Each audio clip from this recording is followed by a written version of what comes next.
Across cultures separated by oceans, centuries, and radically different social norms, certain patterns in human attraction and mate preference appear again and again with striking consistency. This consistency has led evolutionary psychologists to propose that sexual motivation, like hunger and thirst, is shaped by ancient biological pressures, though the science of attraction is more contested and more culturally variable than popular evolutionary psychology headlines often suggest. Sexual motivation is regulated by an interacting system of hormonal factors, including testosterone and estrogen, which influence but do not rigidly determine sexual desire in either sex, and neural circuits, including the hypothalamus and mesolimbic dopamine reward pathway, which overlaps substantially with the general reward and motivation system involved in other repetitive behaviors like eating. Unlike simpler biological drives such as hunger, human sexual motivation is also profoundly shaped by psychological factors including attachment, relationship context, self-esteem, and cultural learning, making it one of the most multiply-determined of all human motivational systems.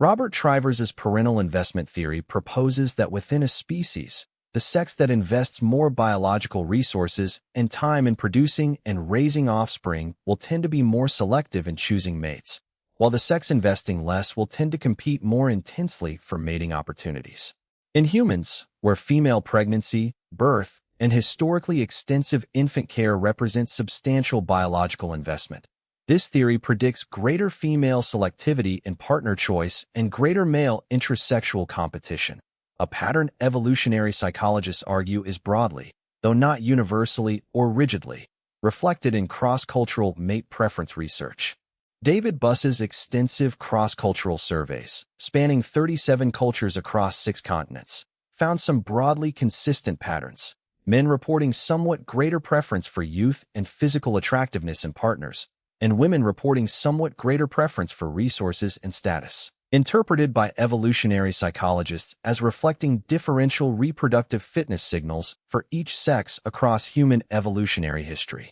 However, these were average differences with substantial overlap between sexes and considerable cross-cultural variation in magnitude, not universal, categorical rules governing individual mate choice.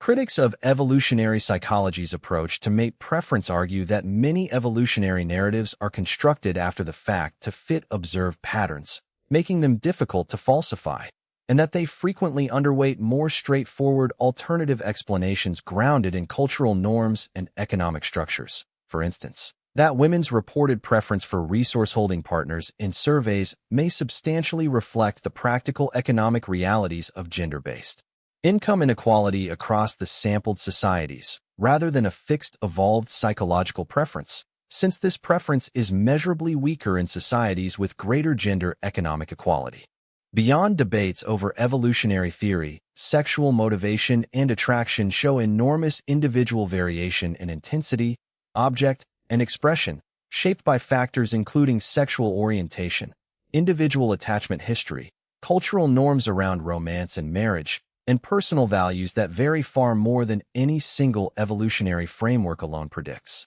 Modern research increasingly emphasizes that whatever broad evolutionary pressures may have shaped general tendencies across human history, individual sexual motivation and partner choice today reflect a complex, highly individualized interaction of biology, personal history, and cultural context that resists simple universal rules.